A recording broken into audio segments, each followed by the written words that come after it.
For those of us joining live, we will begin shortly. Happy to see you guys here today.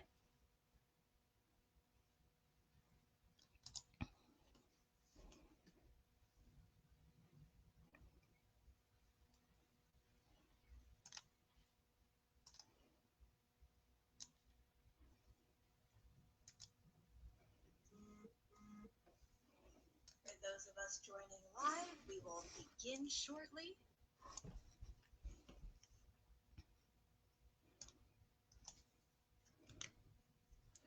Hello, everybody. Welcome to Lean In New York City's live interview series, Leaning Into the Future of Work, hosted by your New York City regional leader, Deborah Albert. Today, Deborah will be speaking to none other than Mary Dove, the woman who started the very first Lean In chapter in the world, right here in New York City.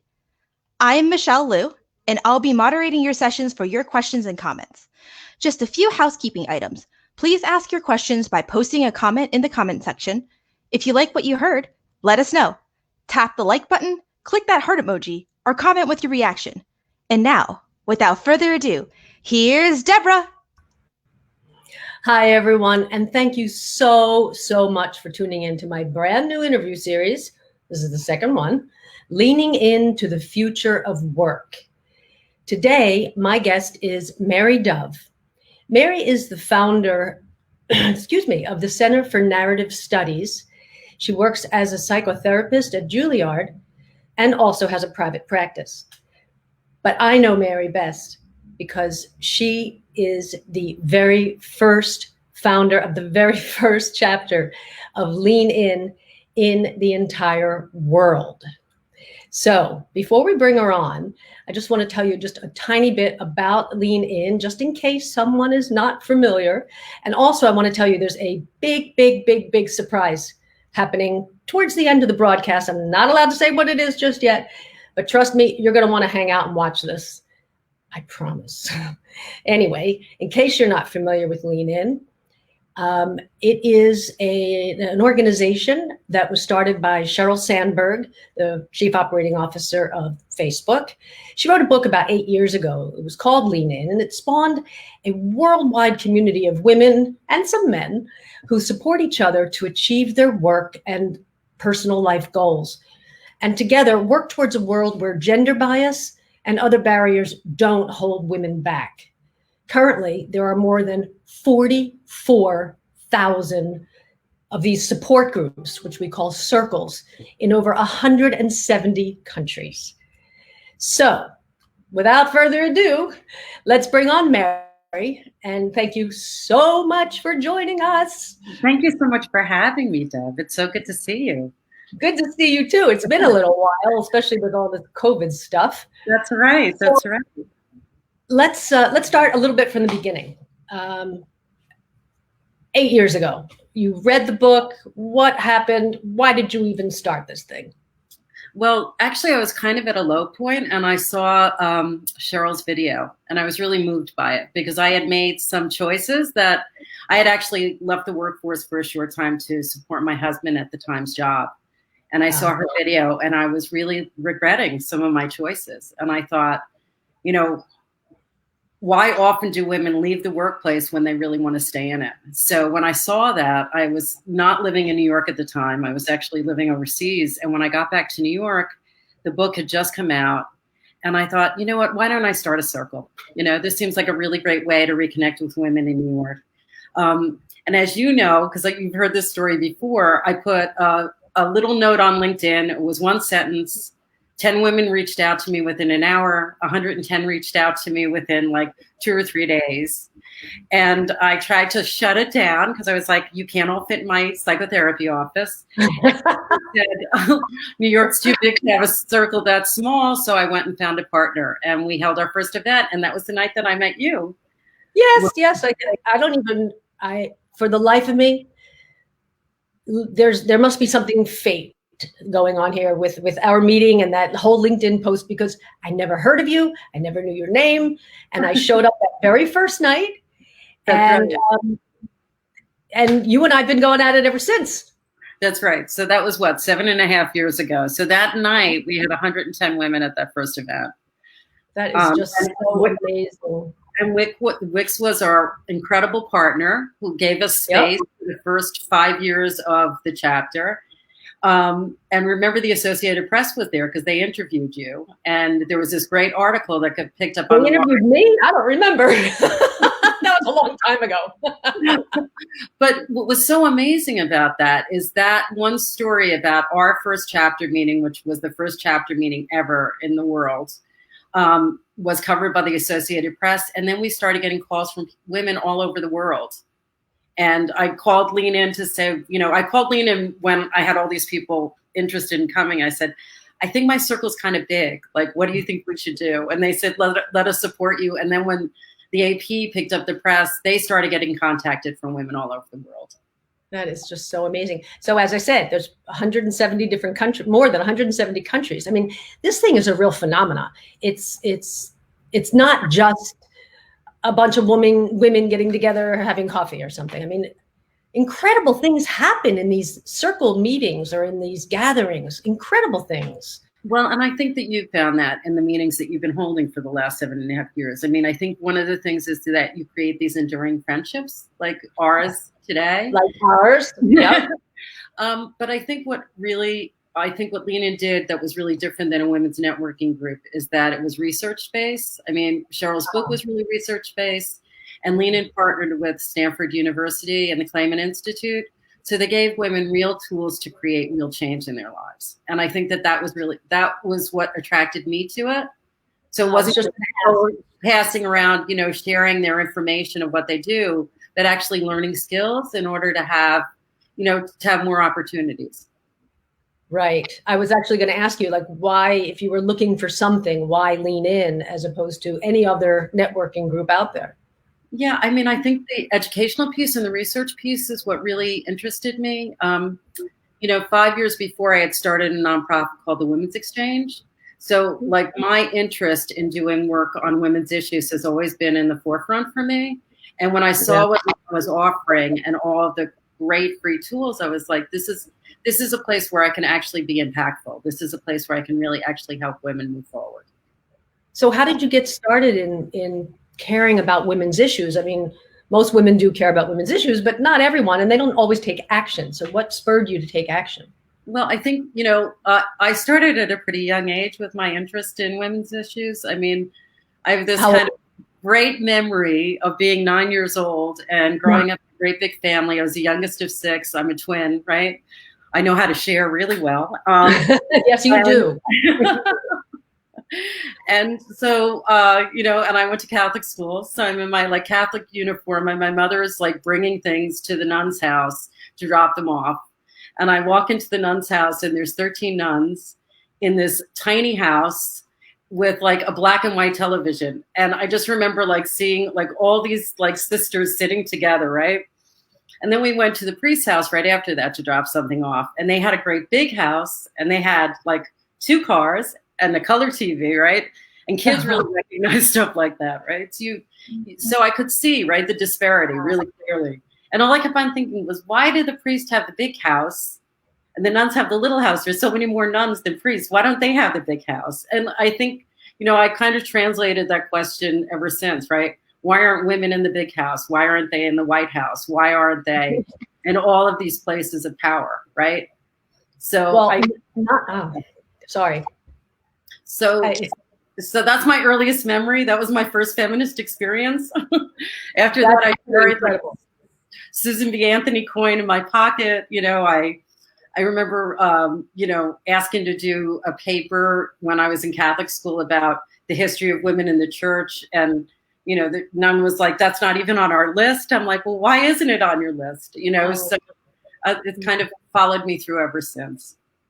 So for all of you watching who don't know Mary, you're knowing her now, because this is where Mary is amazing.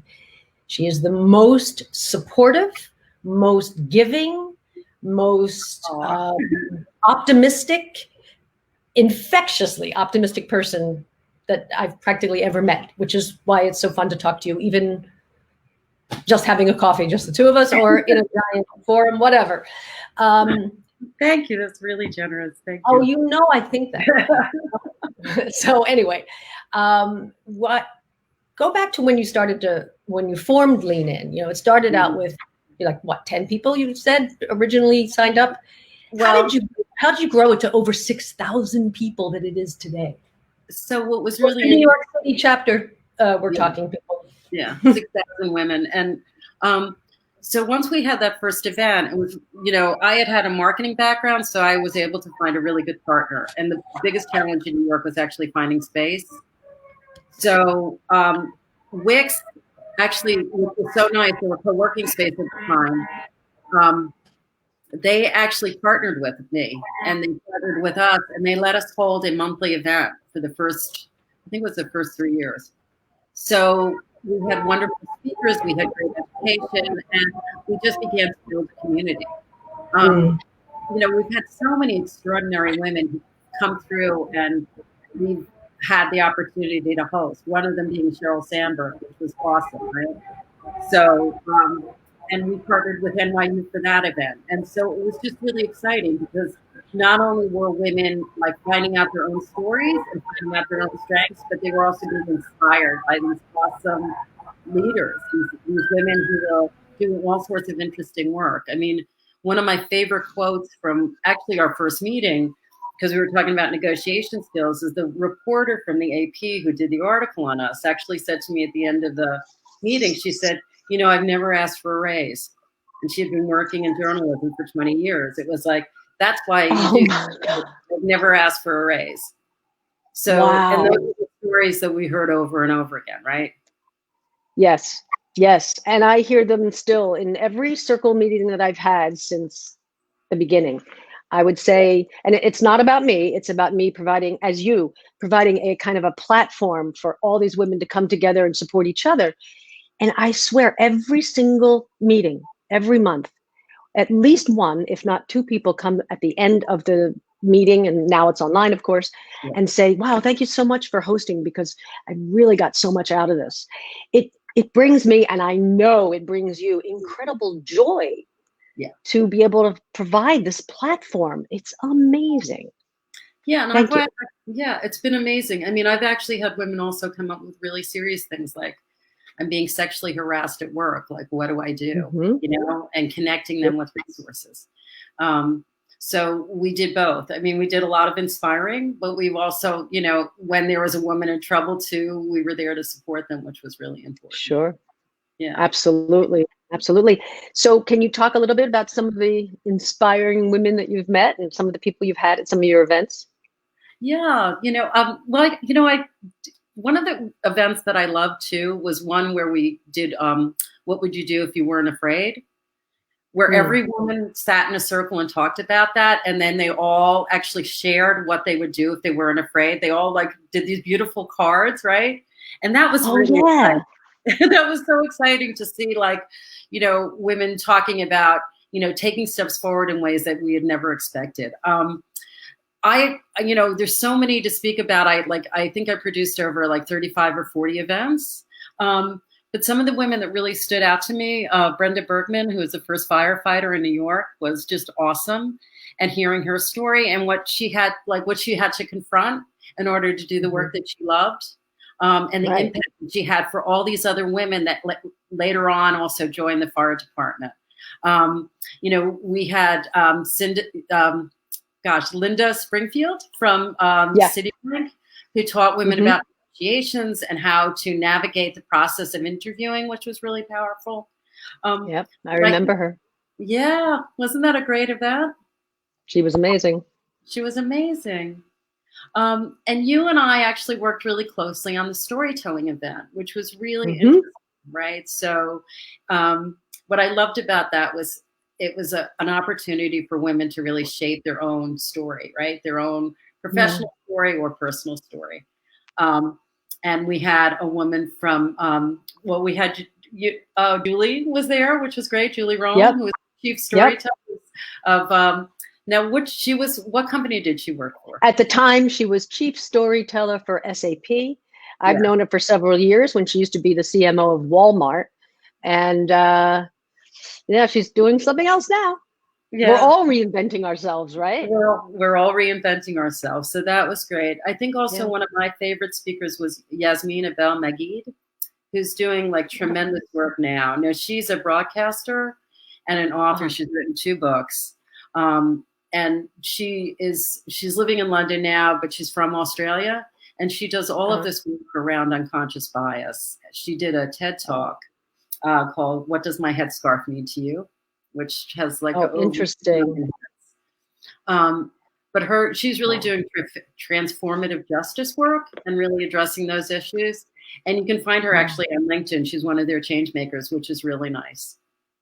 Change makers. That's an interesting word you should be using right about now. Okay, all right, let's talk about it. Mary wrote a book with a couple of co-authors called Change Makers. Go ahead, Mary, show it. Oh my gosh. Okay, I'm gonna have to have my son run and get a copy. Well, actually, there's the cover of it that Michelle just put up on the slide. Okay. Thank you, Michelle. All right, so let's talk about change makers and sort of what inspired you to participate or create. Actually, you were the producer of this. Yeah, I was whole the producer project. of the project. So, well, there's a few things that happened. So, shortly after the 2016 election, we got such an outcry from our community that I actually ended up renting 2 buses on my credit card to bring our community to the first Women's March. I remember that. Which was totally incredible, this amazing experience. And what I loved is that we could actually I was getting phone calls and emails about what we were going to do. So I had rented 2 buses. You remember, because you were one of the monitors on one of the buses as we were getting people down there. 2 days before we took the buses down there, I got a call from CNN saying, "Do you have extra seats on your bus?" And what was awesome is that I had saved some seats just in case the press called. Oh, So wow. we were on a live feed from CNN. Bryn Gingras from CNN, who's a correspondent, did a live feed our whole bus ride down, which was really amazing. And on the way down, and on the way down there, I was like, this is a historic moment. Like, we haven't seen a women's march like this since the 1960s. Not that I was old enough for that one, but this is an opportunity that, we're having these conversations. And I think Lean In spearheaded so much of these conversations that hadn't been happening for decades about women in the workplace and women's issues. So on the bus ride down, I was like, we have to start capturing these stories. And what I really wanted to do was reach younger women, because I got really inspired by some of the younger women who it was their first time on the march. And I was talking to them on the bus. And I said, wouldn't it be nice to have a book that we didn't call a woman's book, but a book of leadership, and highlighted women doing amazing work. So on that bus, Gina Combo, who's an extraordinary photographer, and everybody should look her up. She's amazing. She was sitting there and she said, well, I'll take the photographs. And also on the bus was Camille Sardina, who we had worked together. And she said, well, let's do it. Why don't we do it? I can do some of the writing.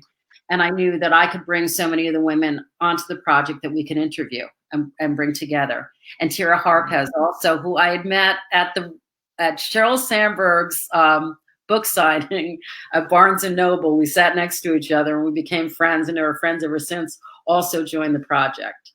So it's been really amazing. We profiled 33 women that are really revolutionizing change. One of them was Yasmin Abel Magid, who's incredible. Judaline Cassidy, who I adore, who is a plumber who was working in the union for the last 25 years and started an incredible organization called Tools and Tiaras, which is teaching young women about the trades.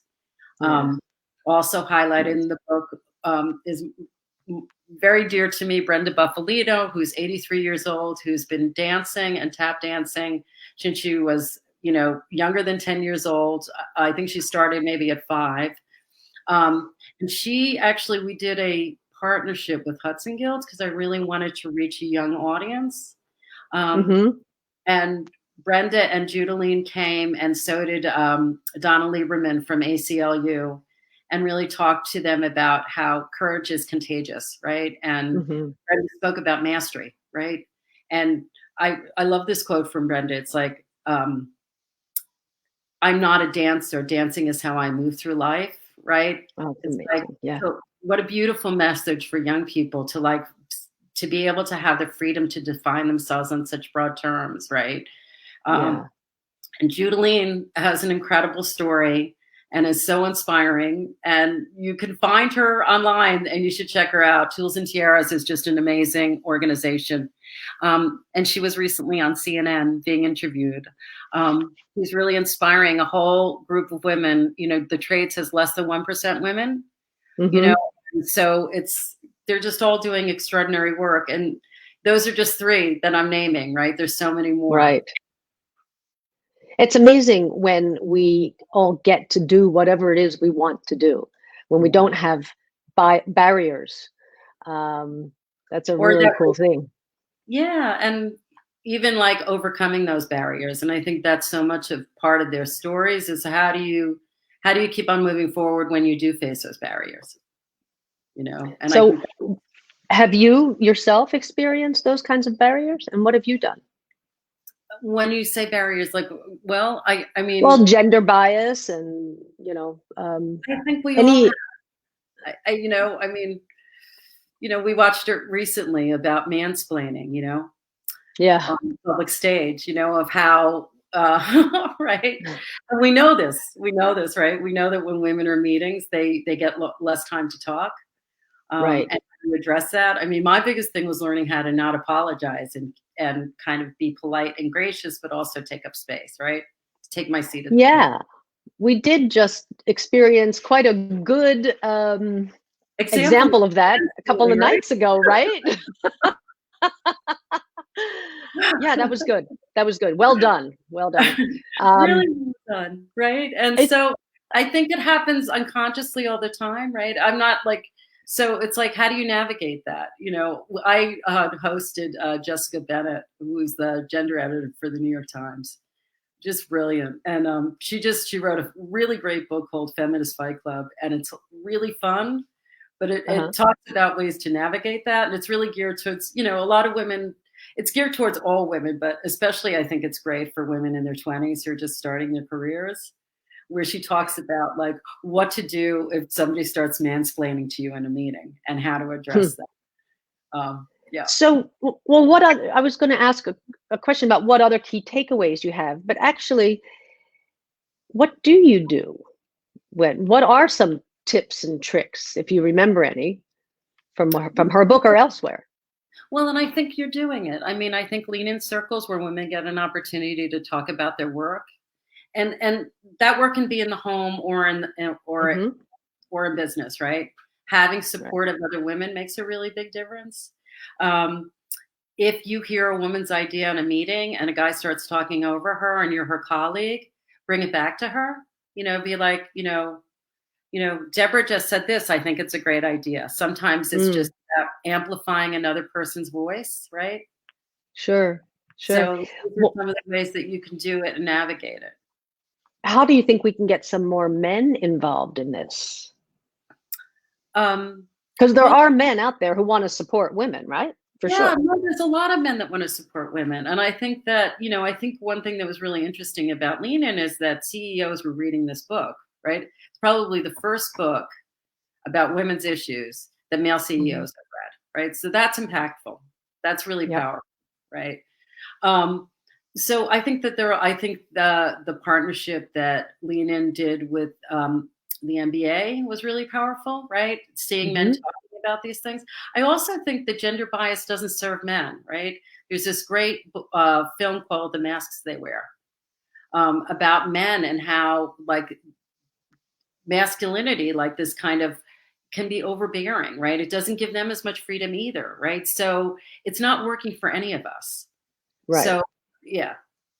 And we all have looked at research, or maybe not we all, but some of us have looked at a lot of research and talks about cross-gender productivity. When you have a when you have a more diverse workforce, you're going to actually make more profit and be more productive. Yeah. And this is also true of cross-generational. And that's a concern of mine because, as you said, you were really inspired by young people, as I am as well.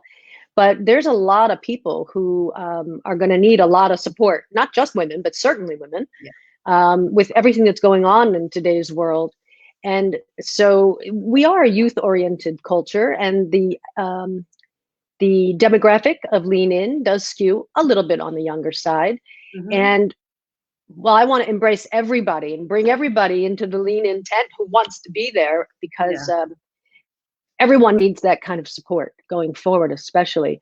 But cross-generational workforces and cross-gender workforces, I think it's like 38% more productive and 26% more innovative. Yeah. So yeah, let's all be one big happy family.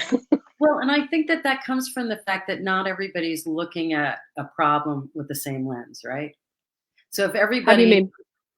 So if everybody comes from the same educational background and they all look exactly the same and have the same right life experiences, they're only going to look at a problem with sort of a narrow view, and they'll all agree with each other. So when you start to have a more diverse workforce with people with different life experiences, they're going to view that problem in a different way. So it opens up an opportunity to have better solutions, like better ideas, right? It's more challenging, right? Yeah. Because you're not going to always be right. And that's actually a good thing. You know, I think that that's what's really important. Sure, that helps everybody learn and grow. That's right. I always said, if everybody in the world were just like me, I would be so bored. Gotta have diversity. You're pretty fun. Well, thanks. But if everybody were exactly like me, no, I don't think that would be a good thing. So listen, let's talk about work for a second, okay? You are a therapist, and you started this whole new thing about narrative therapy, which we've talked a little bit about, but I know it's brand new. So why don't you tell everybody what it's all about?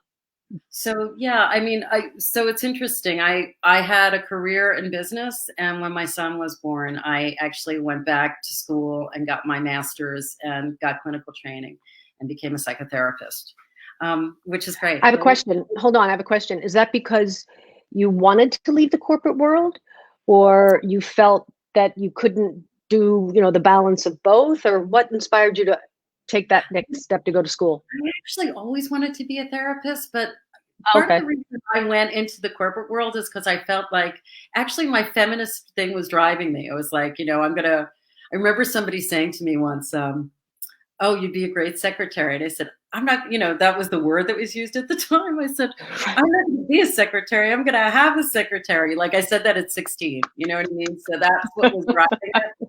I was already great skirts at the time. But no, I actually, when I was selling, I worked in tech, and I kept on selling solutions, but everybody started like telling me of their personal stories, right? So I'm sitting with CEOs at lunch, and all of a sudden, we're not talking about like their network. We start talking about their life, right? And so I start seeing this commonality of everywhere I go, people are telling me their personal stories. And I think even when I was younger, I was like, I'd like to do that. So I think when my son was born, it kind of gave me the courage to say, like, this is the time, like now's the time to do this. So yes, I went back to school, and I love my work. I feel so lucky and privileged to do something that I really love. And I loved my other job, but I had outgrown it, and this was like the right choice for me. So yeah, this year I opened the Center of Narrative Studies. My interest in narrative therapy actually happened. My first job after my master's was in hospice, and I worked with patients. Yeah, which is really you are incredible, and that is the most giving thing anyone can do. Seriously. The I worked with were extraordinary, but one of the things you learn is that people don't want to talk about their disease; they want to talk about their life. They want to talk about.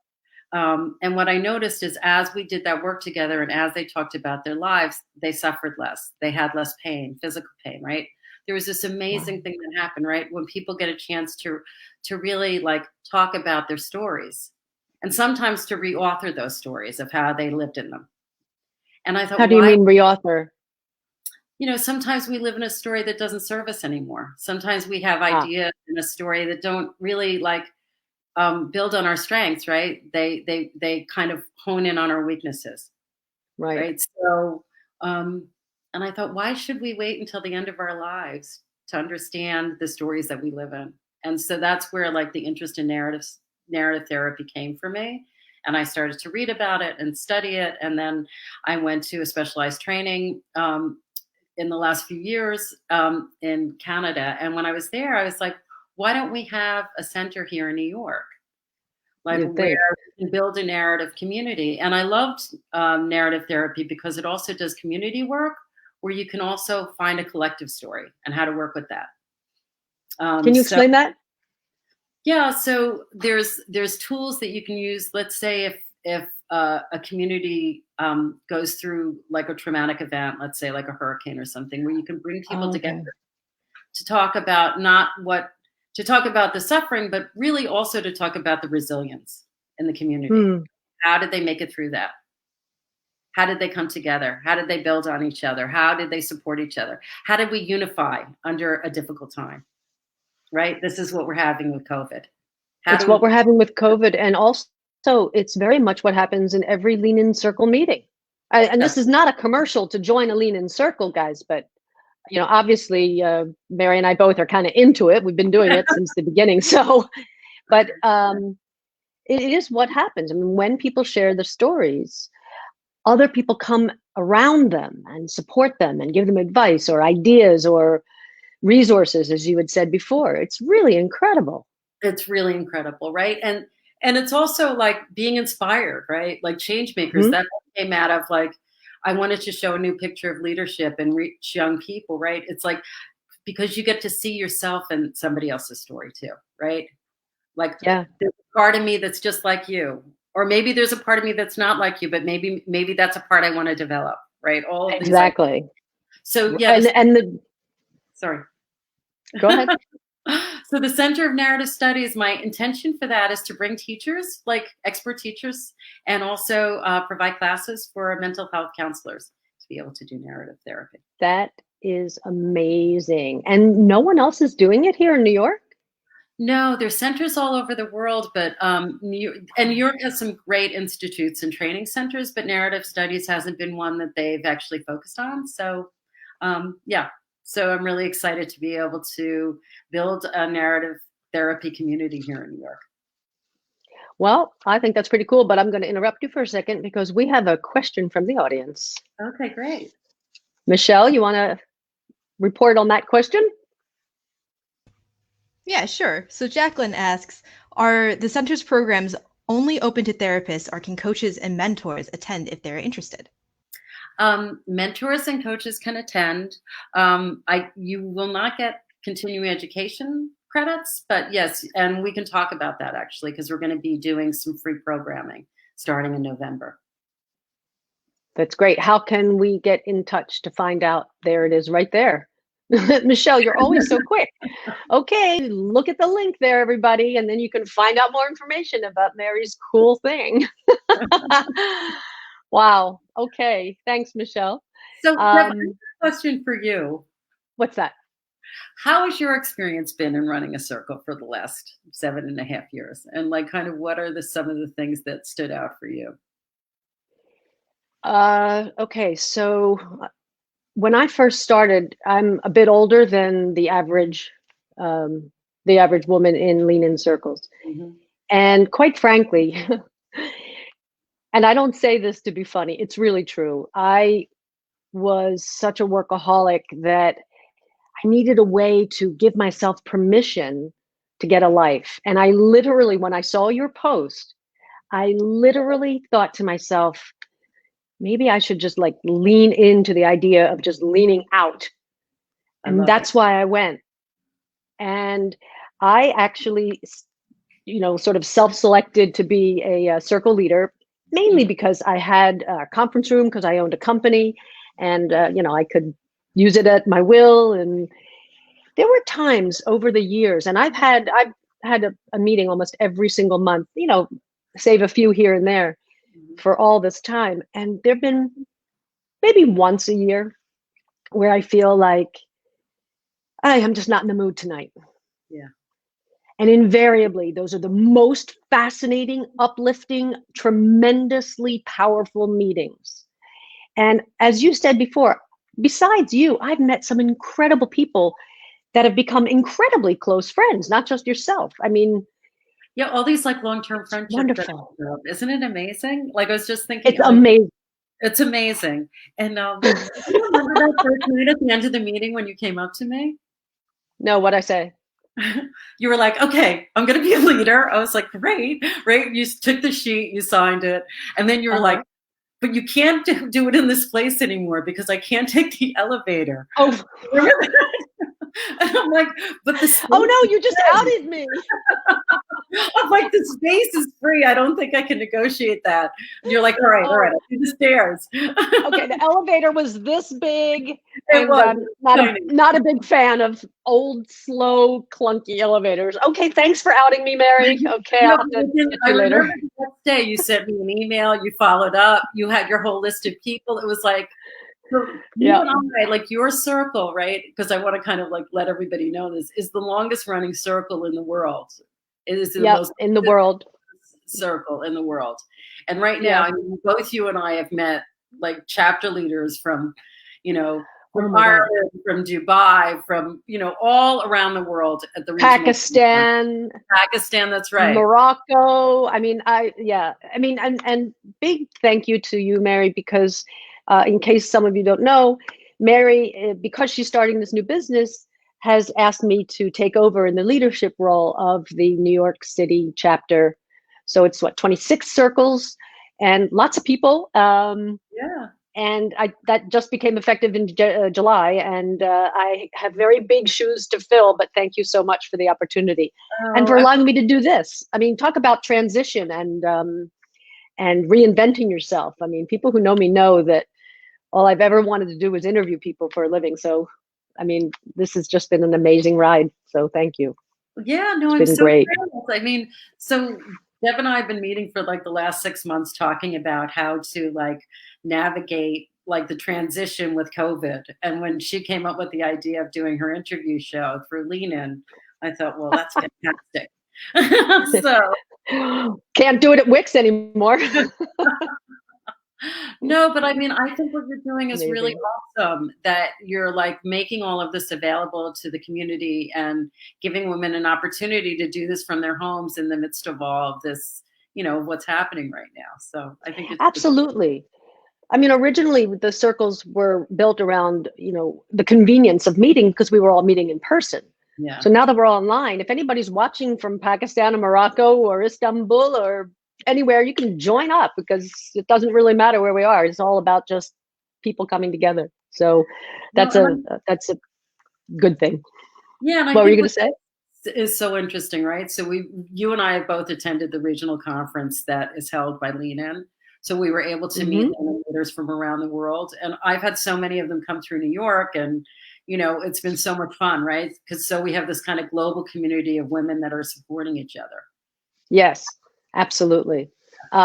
Michelle just pinged me and said there's another burning question from someone in the audience.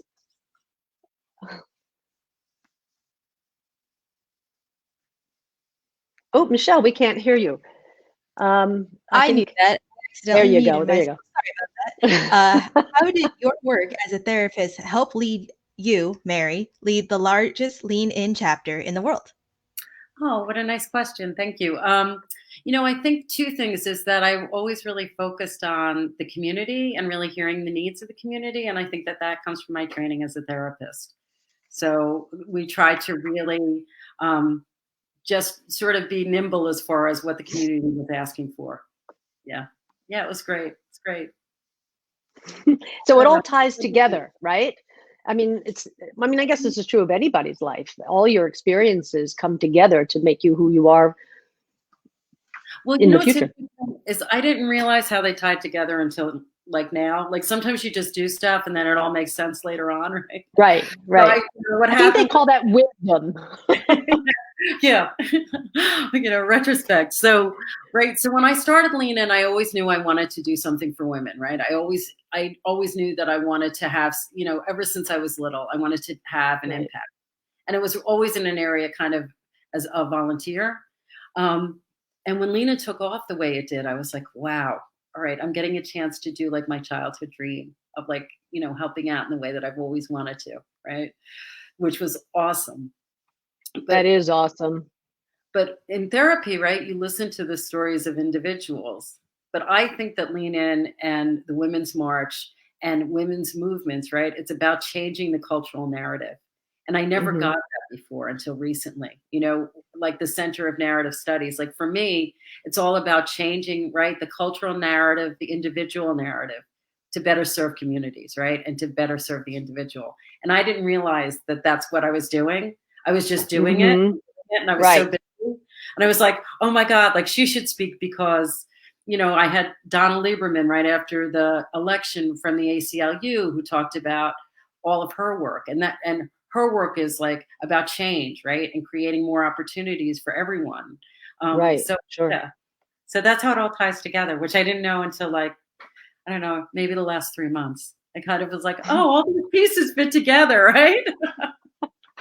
It is amazing. I mean, I've become later in life a big believer in fate. Things have happened, and I guess that's true for everybody, whether it's fate or it's completely your own choice. That's the way Well, it works.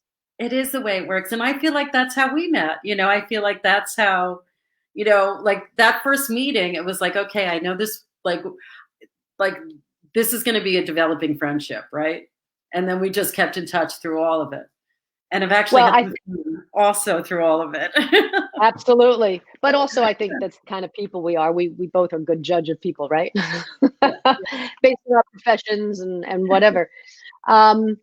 So, huh? What are you thinking? I'm thinking that I'm thinking about having you talk a little bit more about the business that you're starting, Mm-hmm. because we talk a lot about, especially women of a certain age, we talk a lot about reinvention, right? Mm-hmm. And not everybody gets to think that they can just reinvent themselves. There are a lot of things hold them back, their own personal fear, let alone gender bias and age bias and all that stuff. So how were you able to sort of make that pivot so that you can reinvent yourself? What did you do to get up the strength and the courage to just go do it? So I think Lean In helped. I had never produced events before and I loved it. It was really great. And what I learned from that is I built the first website, even though it got fixed by somebody who was better at it than me. I learned how to do all of these skills that I wouldn't have learned as a therapist that were outside my job, right? I learned how to run Eventbrites and do all of these like things. And I think it gave me confidence, because I did pivot once already. I had a corporate job and then I went back to school and became a therapist. So that was like one of my pivots. And then doing Lean In was another one because it was like, oh, this is like a childhood dream and I get to do this, I get to live out my two childhood dreams. I get to be a therapist and I get to make an impact for women, right? And but Lean In gave me a lot of confidence to go forward and say, you're never too old to reinvent yourself. Like you can just figure it out. And Yeah. you should ask for help and you should get support and you should talk your ideas over with people so you can flush them out. But I think for a lot of women too, perfectionism really gets in the way. I think perfectionism is like our biggest enemy. Like sometimes it's like not getting it perfect. And also because I started producing so many events, like, I get very nervous public speaking, right? And then I just thought, you know what? What's the worst thing that can happen? I'm going to forget something. Like, I'm just going to go up there and do the best I can. And I stopped worrying about getting it right. I just worried about showing up. And so that for me is like the biggest thing. It's not about always getting it right. It's like sometimes it's about starting with your website, even if it's not great, and you'll get to it. You'll fix it. Don't worry about being perfect. Just worry about showing up and taking the first step. And that for me, I think is really important. And I think that, God. I'm interrupting you and I don't mean to do that. No, go ahead. Yeah, please tell me. No, I was just going to say that is incredibly good advice. And I know that there are a lot of women out there who really need to hear that and be able to take action on that, on that particular thing. Yeah, no, I think it's really important. And I think sometimes like that's where the support is. It's like, you've got enough to go out there now, you know, and there's a reason why women hold back, right? Because we are judged more, but sometimes you have to say, so what? So what if I get judged more? So what? I'm just going to do it anyway. Because for today, I'm going to show up for me. Wow, that sounds like a quote that we should just end this whole thing, except we can't because There's another question. Can we get the other? because there's another question. So Michelle, go on. Hey everybody. We've got a question from a Facebook user. I used to belong to a lean in group in NYC, but I now live in Long Island and it became difficult. How can I join your online lean in group? Is that question for me, I guess? So it's really simple. So. Okay, well, I hope so. So just go on to leanin.org and look for Find a Circle. And my particular circle where I have a meeting every month is called Lean In Midtown East, because that's where I live and that's where the meetings were. But it is not about geography anymore. You can be anywhere on the planet. But it's Lean In Midtown East, AKA Lime. And just click join the circle. And you can join the New York City chapter circle as well, or the New York City chapter group. And there's too many names. But she's also running a website called leaninnyc.com where she posts all information about all of her upcoming events. Okay, and okay, Mutual Admiration Society now, because you started that website. Yeah, but so we made it really nice.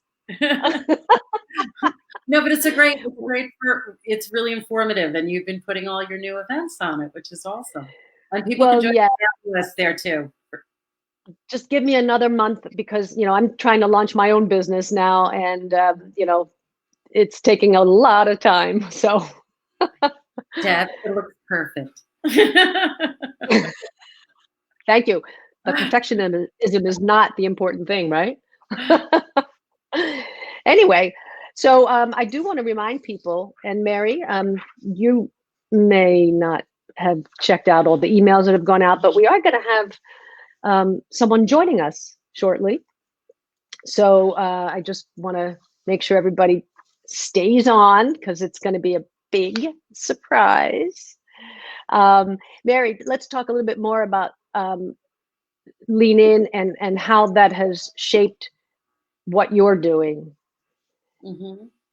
Well, you know, it's, I think we've talked so much about that, but I think for me, you know, meeting all of these really strong women over the last, and that's women that have actually, we've hosted, and also like women that have come to all of our events, the opportunity to work with all these partners.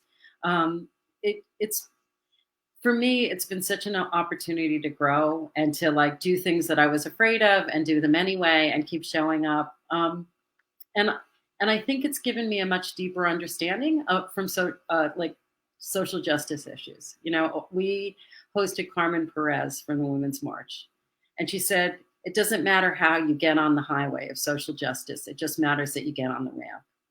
And I feel like for me, understanding women's issues, right, it led to me understanding anti-racism more deeply. I got a chance to be a consultant for the chapter of the Women's March in New York. So I think that sometimes it's just about getting on the highway. The more that you start to, you know, learn about places where you can make a difference, the more places you find out that you can make a difference. And sometimes I'm going to, Mary, I really apologize to interrupt you, but it's important. Because I talk about, you know, getting on the bus and doing something big. I have a really big surprise for you right now. Mary! Oh my God! I invited myself to this because I heard you were doing it, and I literally sent a note. I'm like, can I join? Do I get to talk now, Deborah? I get to talk about Mary? Is that what we do now? I get to talk about Mary? Oh, yes. You get to talk about whatever you want. Hi, everyone. Yes, Mary. Hi, everyone. Hold on. Hold on 1 second. I did invite people who just on the off chance might not know your name. Please. I doubt it. But just in case, Sheryl Sandberg was the author of Lean In, the founder of the organization, and is also the chief operating officer of Facebook. just in case somebody has been living under a rock for 20 years. No. Be great. I'd love to be unknown.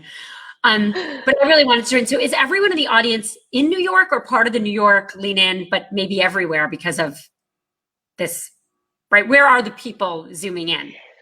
Well, there's a lot of people from the my Lean In circle. There's from the New York chapter and sort of the world, because I let a lot of people know about Mary, and I thought everybody should be here to celebrate her, including you, Sheryl. Well, I am so excited to celebrate Mary. You know, I really, when I think back about Lean In, so I wrote this book, and I wasn't sure anyone would read it, and a lot of people told me they wouldn't read it, but because it was pretty. If you actually think about Lean In, it's a pretty data-based book. Like 2/3 of that book is like study after study after study, and then some of it is my story. But I wanted, which got added in late because I thought the research was much more interesting, and my publisher and my husband read the first draft of the book and they were like, no one's going to read this. It's all research. You have to put your story in. So I put my story in, but I knew by the time the book came out that I didn't want this to be my story. I wanted this to be the story of so many women. And so with a small group of women, we had this idea we'd have Lean In circles. We would form them. We didn't even think of regional networks, which is what New York eventually showed us. We copied New York, and Lean In and Mary created for us what really became Lean In. But we were like, okay, and we'll have circles. And we sat around my living room and we're like, okay, how many do you think we could have? And we're like, 1,000 in like 5 years. Maybe there'll be 1,000. And that was our big goal. And then, the New York Times wrote a whole article that no one was ever going to join a circle. There was a lot of doubt. Wow. And so when we launched the book, and then the circles just grew and grew. And we now have almost 50,000 circles all over the world, and they grow. We still grow at like 100 a week to this day. But what happened when I met Mary and saw what was going on in New York is I was like, oh my God, not only are people in circles, but they're in, we eventually called networks. Mary was my dream. I'm going to cry. Like this was, I am going to get really emotional. Like this was my dream too. Yeah, no, this was my dream. My dream was that women all over the world would form circles and help each other and form networks and be explicitly for each other and explicitly for female leadership at home in the workplace. Because what we knew in 2013 when Lean In came out, what we know today is we do not have enough control over our lives. That's right. Our control over our own bodies is being threatened right now. Women do not make enough decisions in the workplace. When women do make decisions in the workplace, those are better places to work. Women don't make enough decisions in their home. And so this is about unbridled and celebrated female ambition and unbridled and celebrated women helping women. And Mary, sorry, I'm really emotional. Mary was maybe the first person who really took this and ran with it and created something special. And I can't tell you how many places I go in the world and I meet with Lean In circles and someone says to me, do you know Mary Dove? Like, yes, I do know Mary Dove. But she helped all of these thousands of women in New York come together, but then she reached out and helped all of these other regional networks. And we know this is working, right? The women in circles are more ambitious. The women in circles are taking on new challenges. The women in circles are supporting each other. And so I feel like I had a dream and Mary helped fulfill it. And it is deeply meaningful for me to celebrate you today, Mary. Thank you, like from the bottom of my heart. And thank you to all of you who are doing so much to explicitly support each other, which is what circles do. Sheryl, thank you so much. I can't even believe that you're here. Thank you so much. I invited myself. I heard this was happening and I sent you a note. I'm like, can I come? Well, I remember when I got all those women reaching out to me for the first meeting, and I wrote an email to Lean In, and I was like, my circle's a little big, so I'm not quite sure what to do. Right. Our conversation was like, you had 8 to 10 people in your circle. I was like, my circle's on steroids. I'm in New York. And I was Rachel setting up a meeting with me. She was so generous. And I was like, I have no idea what to do, but I have a partner. I'm going to launch this event. And everybody on the Lean In team was so generous and so supportive of everything that we've done in New York. Well, I'm proud of my foundation. Still are. Yeah. My foundation they still are. Awesome. But our whole goal is to support women like you. And while I have everyone, can I spend a minute talking about what's going on in the world for women? Yes, Absolutely. I just read your the Wall Street Journal. Yeah, and I put out another op-ed this morning. So look, we have been making very slow but very steady progress. We're kind of up to 28% of the SVP women. We're inching our way up, but it's still abysmally low, right? We've got 7% of the Fortune, 500 jobs. But coronavirus is a massive, massive threat to progress for women. So Yes. Huge numbers of women are leaving the workforce. Our latest survey, so Lean In, my foundation with McKinsey, we do the largest survey of women in the workforce. We put it out every year. This is our 6th year. And this year, the data shows that more than 1 in 4 women, including senior women, is thinking of downsizing or leaving the workforce. And not because they don't want to work. It's because the average heterosexual couple, straight couple, the man is doing 50 hours of childcare and housework, which is unprecedented. I wish I could see the audience. Raise your hand if you're straight and your male partner does 50 hours a week. Like, come on, right? Right? Deborah, your hand up? Mary, no hands are up. You know that you know your circles. No hands are up. But that's what the data says. Women are doing 71. Wow. 21, that gap of 21 hours a week, even if the men are over-reporting, which they probably are, we find that systematically men report a little high in the work they do and women report a little low, but it's self-reported. Right. But it's fine. Even if that's accurate, that's 21 hours a week. That's half a full-time job. And so I've said this for a long time, the inequality in the home is killing us in the workplace. And right now that's what's happening. And we could lose all of the progress we made. All of it. Wow. And so this circle and all regional network, thousands of people Mary has following her to every event. There are supposed to be 8 people. We said 8 to 10. It's really important that we all band together right now. And people need to learn to negotiate at home. We need our husbands and partners to do more. And we need to negotiate at work, where managers have to do what they need to do to keep people. At Facebook, we canceled our entire performance cycle for the first half of the year. Canceled it. No ratings, paid everyone out at more than 100% of the bonus, because this is not sustainable. Right. And every company can do different things, but people need to do more and differently. Yeah, and I think for mothers especially are being so hard hit. That's what this is. This is mothers. Yeah. That's so sad. That Sheryl, is not a good state. But this is why all of you coming together is even more important today. And I'm so grateful for the women in the workplace, because it's actually being tracked. It's not, like the work that Lean In's doing to track that is so important, because I don't think people would know about it otherwise. Right. I've always loved data. I'll write a whole database. No, it's really important. I've got a question for you then, Sheryl, that actually, because data is near and dear to my heart as well. The name of the series is Leaning Into the Future of Work. So what comes to your mind when you think about the future of work? So I learned the hard way when I lost my husband about what it takes to build resilience, because I studied it, because I'm always a geek. And what it takes to build resilience is to be able to find, even when things are terrible, even if you lose your husband suddenly, as I did, what is still good. That you can think of it as the silver lining. I think the silver lining of coronavirus, and I really want to be clear on this. When I say there's a silver lining to my husband dying immediately, I am not saying I would like that to happen. It's a horrible thing. It has all bad. I'm looking for the good. Same thing with coronavirus. Coronavirus is killing hundreds of thousands of people in our country unnecessarily, has caused so much pain, has caused so much economic hardship. When I talk about the silver lining of it, it is premised on this is a horrible thing. So the silver lining is I think it's going to reinvent work.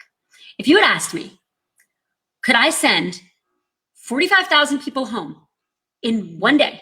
Like one day, we just sent everyone home, right?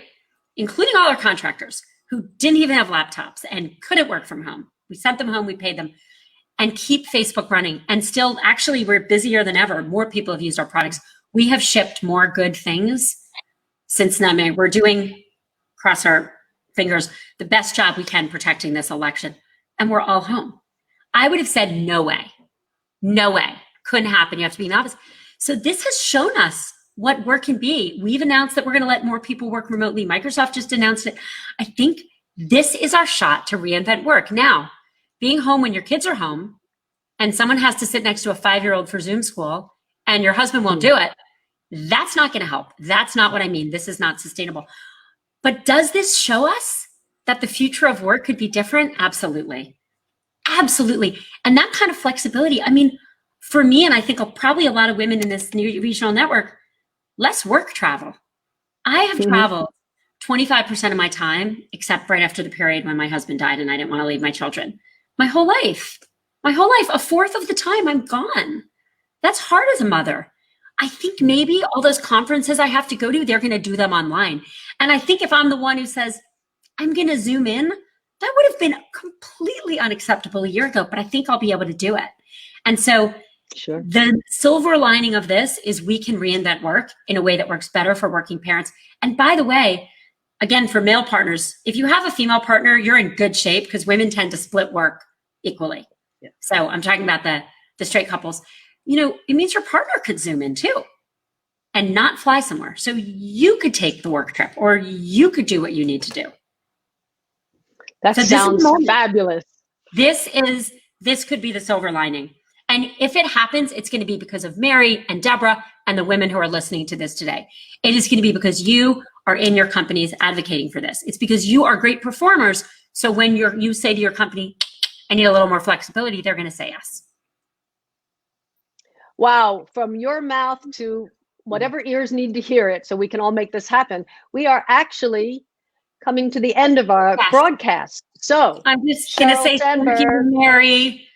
I love you, Mary. And I just wanted to say, Sheryl, you really changed my life. I was really at a low point when I saw your video, and yeah, so thank you so much. You changed mine. Guys, and you guys are changing mine right now, right now.